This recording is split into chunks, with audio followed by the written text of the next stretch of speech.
The core a while were at times some distance eliminated from the comforts of cutting-edge lifestyles. Homes had been cold, and the roads had been covered in snow. Whilst today we enjoy the warmth of heated houses, we more commonly omit simply how so much effort folks up to now had to put in to survive. But how did they maintain their houses warm again then? At present, we will be able to explore 10 fascinating ways used within the core ages to warmness houses.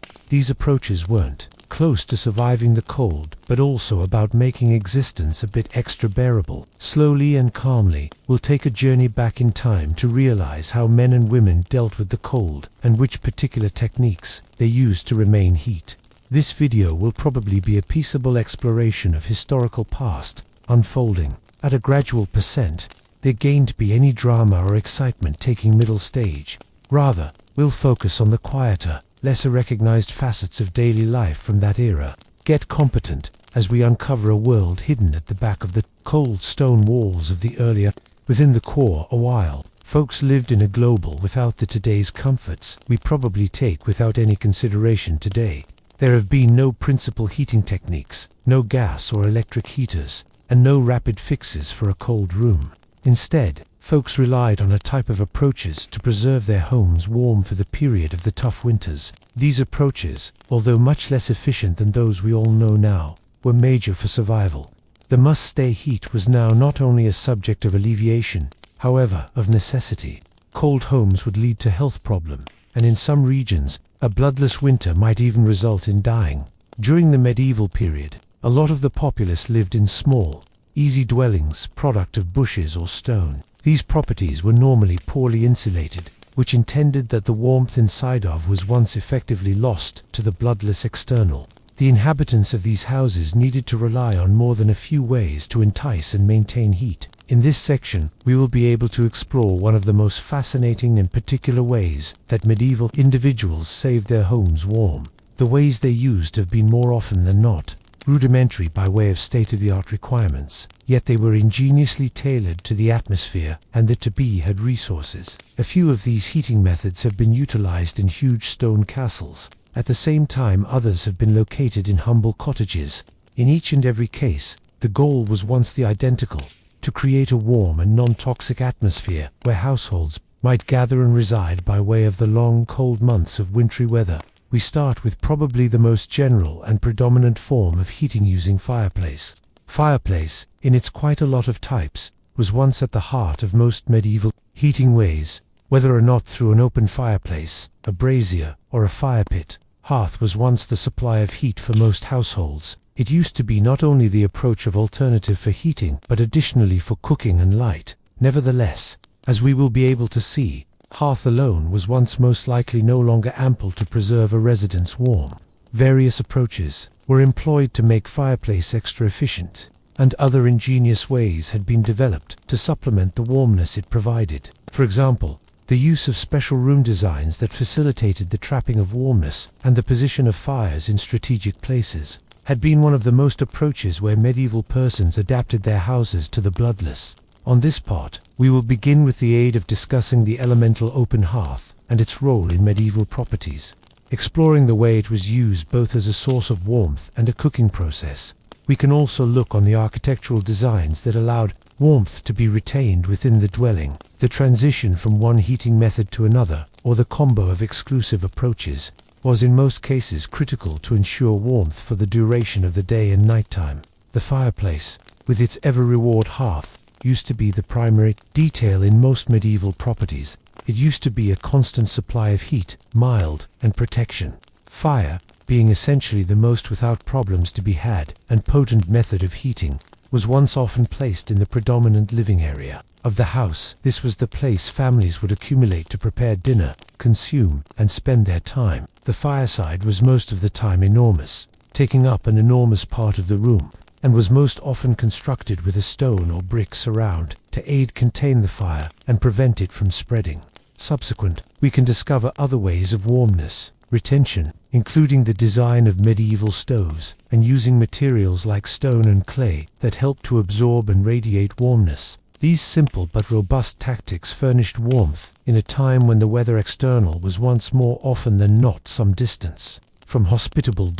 As we transfer ahead in our exploration of medieval heating approaches, we come to probably the most major and widespread techniques, the open hearth. The fireside was once now not most effective, the source of warmth, but additionally the guts of the home, where families would gather to cook dinner, their foods, heat themselves, and spend time collectively for the period of the long wintry weather months. The open hearth was probably the most, as a rule, used heating procedure in medieval houses, both in rural cottages and within the grand halls of castles.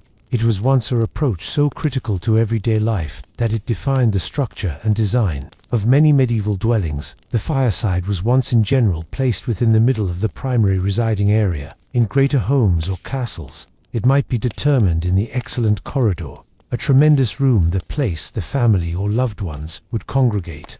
In smaller homes, it possibly placed alongside one wall of the house. The hearth was once most commonly developed from stone or brick, substances that could withstand the high temperatures of a hearth. The fireplace was fed with wood, which was once considerable in lots of parts of Europe, and the smoke from the fireplace would get away through a chimney or flue. In the early centre a while, many homes didn't have chimneys. Rather, the smoke would simply break out by way of a gap in the roof or the walls, which in general resulted within the inside of the home being filled with smoke. The smoke from the fire would help to warm the higher portions of the room. However, it also made the air thick and uncomfortable. Individuals often had to endure a consistent haze, as there was once little solution to direct the smoke external. This was once one of the essential drawbacks of the open fireplace. Over time, nonetheless, the design of the fireplace commenced to evolve. Chimneys had been presented in the 12th century, allowing smoke to be vented more simply, external the house. This improvement no longer made the air within more breathable, but additionally allowed for more efficient heating. The chimney allowed for an extra controlled hearth, which would burn hotter and extra evenly, providing extra constant warmness. The fireside used to be greater than only a heating element. It was additionally a symbol of defense and protection. The fire, at the same time most important for warmness, also served as a deterrent against wild animals and expertise invaders. The flickering flames might be seen from a distance, signaling that the family used to be protected and all set for any threats. In castles, the fireside used to be more commonly placed near the doorway or in a tremendous critical field, making certain that the light and heat could be seen from afar. Within the residence, the fireplace used to be surrounded by using the day-to-day lifetime of the loved ones. The fireplace was once used no longer simplest to warmness the room, but also to cook dinner meals. Pots and pans were hung over the flames, and families would accumulate across the fireplace to prepare their foods. The warmness from the fireside would radiate via the room, and the warmness from the hearth would create a zone of alleviation, in particular for these closest to it. Nevertheless, the warmness would regularly dissipate as one moved farther from the hearth, leaving the perimeters of the room really bloodless. The fireside also played a position within the rituals and customs of the time. It was in general the focal factor of the home, a gathering situation where humans would share reviews, celebrate, and bond over the warmth of the hearth. In some cultures, the fireplace was even viewed as a sacred area, with the fire being obvious as an emblem of existence and vitality. The hearth was once no longer just a functional feature of medieval properties. It used to be a vital part of the household's lifestyles and social constitution.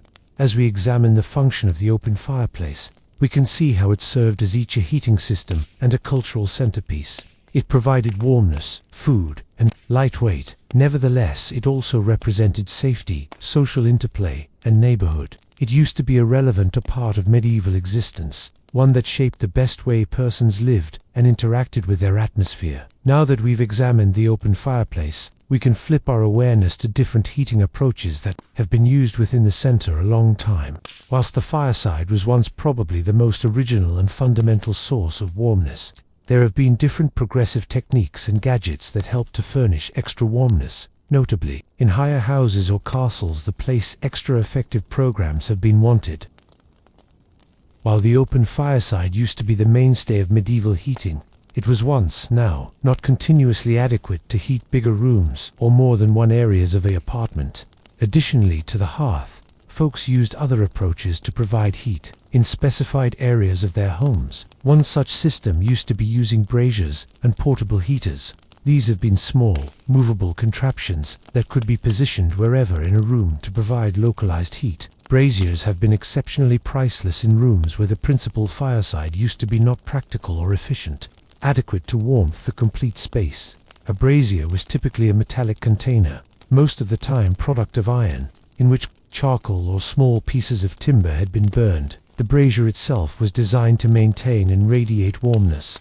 It might be positioned on the floor or on a stand, and its heat would warm the on-the-spot. These portable heaters had been ideal for bedrooms, studies, or smaller rooms that wanted additional warmness but might no longer be without difficulty reached via the heat from the foremost fireside. Using a brazier allowed participants to create a small, focused supply of warmth in a certain area, making it more comfortable to work, learn, or sleep. In castles and better houses, the number of rooms was once greater and area was more divided. Braziers were a usual sight. In these circumstances, the brazier could be placed close to the mattress or in sitting areas, supplying warmth immediately to the folks within the room. The substances utilized in braziers had been cautiously chosen for his or her capacity to behavior and continue warmth. Cast iron was once the most usual material, because it could stand up to high temperatures and retain heat for longer intervals. Some braziers even had metal grills or vents, which allowed for higher airflow and more efficient burning. Braziers used to be in particular predominant for the period of the night when the fireplace in the hearth had probably died down, and the residence used to be left bloodless. Despite the fact that braziers supplied additional warmness, they weren't without their drawbacks. As they burned charcoal or timber, they produced an enormous amount of smoke, which could make the air unpleasant to breathe if used indoors for long intervals. The limited area of a brazier meant that it was customarily now not as effective because the open fireplace in terms of overall warmness. Moreover, the consistent or2 are likely to the hearth, including extra gas and managing the warmth intended that the brazier required steady concentration. Still, for individuals in medieval houses, these transportable heaters have been fundamental software for combating the bloodless. Furthermore, to braziers, medieval people also employed different ways of supplemental heating. For illustration, some used enormous clay or ceramic vessels referred to as stoves or chambers. These stoves were by and large developed into the constitution of the residence, but like braziers, they have been portable and might be moved. When vital, these stoves worked by way of utilizing a blend of fireside and heat-conserving materials, equivalent to clay, to create heat in a room. The hearth was once most likely developed throughout the range, and the heat could be absorbed by the surrounding substances, which might then radiate warmness for the duration of the room. The usage of stoves was once particularly customary in less warm regions, where the winters were lengthy and cruel. In these areas, heating approaches like the brazier or stove had been important for survival. The bigger stoves were on the whole placed in the most important living areas, supplying warmness to the whole household. These stoves had been most often designed with chimneys or flues, permitting smoke to be vented external, very like the modern-day wood-burning stoves we use in these days. At the same time, each braziers and stoves were main heating contraptions. They have been, nonetheless, regarded secondary to the fireplace. They have been supplementary tools used to support relief in specified areas of the condo. The open fireside remained the essential supply of heat in most houses. However, as we will see, there were a form of alternative approaches that helped medieval men and women adapt to their environment and be certain they stayed warm for the duration of the cold months. As we proceed to discover different heating tactics, we will now turn our concentration to the materials that had been used to aid keep warmth. One such material was stone, which was normally used within the building of each hearths and stoves. Stone, being dense and heavy, had the ability to take in warmth and radiate it over time. This property made it an beneficial resource for medieval builders who sought to create properties that will hold as much warmth as feasible. As we continue our exploration of medieval heating approaches, we come to a most important part of residence design that played a large function in retaining residences warm, using stone and clay. These materials were valued no longer just for their sturdiness and force, but in addition for their high-quality capability to soak up and maintain warmness. Stone and clay have been important in serving to preserve warmness within the dwelling, chiefly in areas that place different heating ways, reminiscent of braziers or stoves, had been used. The usage of stone in medieval properties was once popular, specifically in the construction of hearths and stoves. Stone, being dense, had the capacity to soak up warmness from the fireplace and then slowly liberate that warmness over time. This attribute made it an excellent material for areas the place heat wanted to be retained for longer intervals. In castles and higher stone buildings, the partitions and floors were regularly developed from thick stone, which acted as a typical warmth reservoir. The warmness absorbed through the stone during the day would slowly radiate into the rooms at nighttime, providing a constant, if reasonably modest, level of heat. The position of stone in strategic locations within the home was once important to its effectiveness as a warmness-protecting material. For illustration, in larger castles, the fireplace was more commonly comprised of stone, and the encompassing partitions would even be lined with stone to aid entice and retailor the warmth. The stone would soak up the warmness from the fire and slowly unlock it over a few hours, even after the hearth had burned down. This sluggish release warmness helped to keep the rooms warm during the night, providing a more stable temperature than would otherwise were feasible.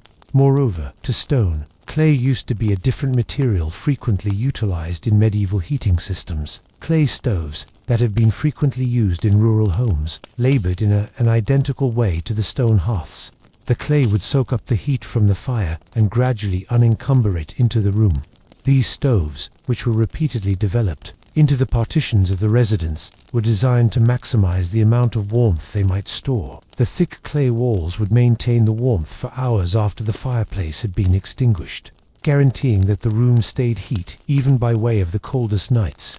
Clay was once also used in the construction of chimneys and flues. Chimneys have been a predominant part of the medieval heating system, as they allowed the smoke from the fireplace to escape and prevented the buildup of hazardous fumes within the home. The chimney was once typically constructed from stone or brick. However, clay used to be, on the whole, used for the liner, as it helped to channel the smoke extra effectively and protected the surrounding structure from the heat.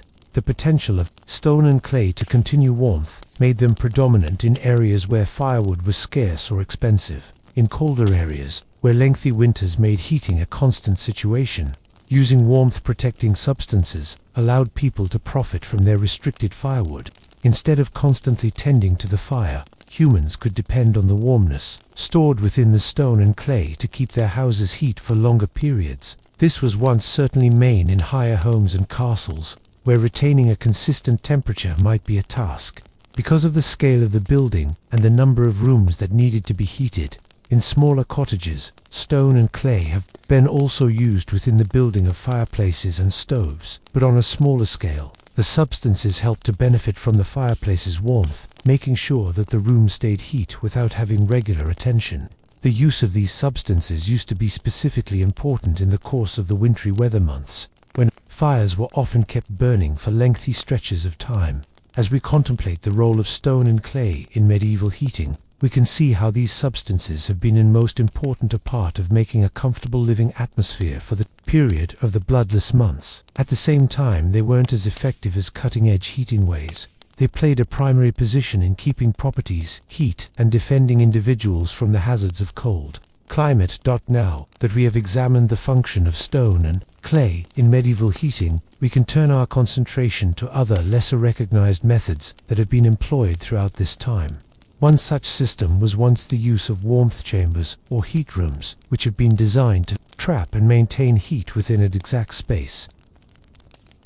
As we conclude our exploration of medieval heating ways, we come to a chiefly exciting and rather lesser-known process used to hold houses: heat, the creation of heat chambers or warm rooms. These precise rooms that have been designed to lure and keep warmth represented one of the more evolved heating solutions of the medieval interval. While now not universally on hand, warmness chambers were employed in higher houses, castles, and monasteries. The place, space, and assets allowed for more sophisticated approaches of temperature management. A warmness chamber, often referred to as a heat room, was a room certainly designed to maintain onto the warmth created via a fireplace for longer durations. This used to be achieved through a mixture of architectural facets, materials, and design. Some of the key accessories of a heat chamber was once the usage of thick, insulated partitions produced from materials corresponding to stone, brick, or clay. These materials had the potential to absorb warmness from the fireplace and liberate it slowly, making sure that the room remained warm even after the fireplace had long passed out. In lots of cases, these rooms were located close to the fireplace or stove, which might furnish the preliminary warmness. Once the fireplace was lit, the heat would regularly unfold through the room, and the insulated partitions would support to lure the warmth inside of the warmth chamber used to be designed to preserve the temperature stable for so long as viable, lowering the necessity for regularly occurring restoking of the fire. This used to be certainly valuable for the duration of the night, when the temperature probably dropped enormously. In some circumstances, the warmness chamber could be linked to a flue method that allowed for the circulation of warm air between rooms. This process, known as thermal venting, made it possible to distribute warmth to specific ingredients of the condo without the necessity for multiple fires. The nice and cozy air from the warmness chamber would go with the flow by way of vents or ducts into different rooms, supplying a more evenly allotted warmth throughout the condominium. The design of those rooms quite often integrated different methods of heat retention, corresponding to big stone or clay stoves, which would help to store and radiate heat. In monasteries and castles, the placed giant communal rooms were normal. These warmness chambers were mainly valuable for guaranteeing the relief of giant businesses of men and women. They allowed the monks or inhabitants to acquire in heat, even throughout the coldest seasons, without the regular must tend to multiple fires. Additionally to their realistic function, these warm rooms also furnished a social area, the place people might gather in remedy. The fireside or stove quite often served because the focal factor of the room, making a significant gathering house where meals could be shared and studies might be instructed. The warmth from the fire now not best stored, the bodily body relaxed but also helped foster a sense of community and togetherness. As we reflect on the role of warmth chambers, it turns into clear that these rooms had been a part of a broader effort to make medieval homes as secure and warm as viable, given the barriers of the time. While they were not long established in every household, they represented a significant improvement in heating science, permitting people to create spaces of heat and refuge from the cold. Now that we've got protected the quite a lot of heating ways utilized in medieval homes, we can conclude by means of acknowledging the resourcefulness and ingenuity of folks in the course of the century. A while they faced massive challenges when it got here to heating their properties, but by way of a combination of clever designs, natural substances, and fireplace established tactics, they had been ready to make it by way of the cruel winters. Whilst the heating ways may appear rudimentary in comparison with state-of-the-art techniques, they had been main to the survival and relief of those residing throughout this time. In conclusion, the medieval world may not have had the technological advancements we depend on today. However, the men and women of the core a long time made do with what they'd, creating warm houses by way of a form of useful ways. From the simple open hearth to the extra subtle heat chambers, each method contributed to the heat and security of medieval households. As we look back on these systems, we are able to reap a deeper appreciation for the ways in which humans up to now tailored to their atmosphere and made their houses as at ease as viable in the face of challenging instances.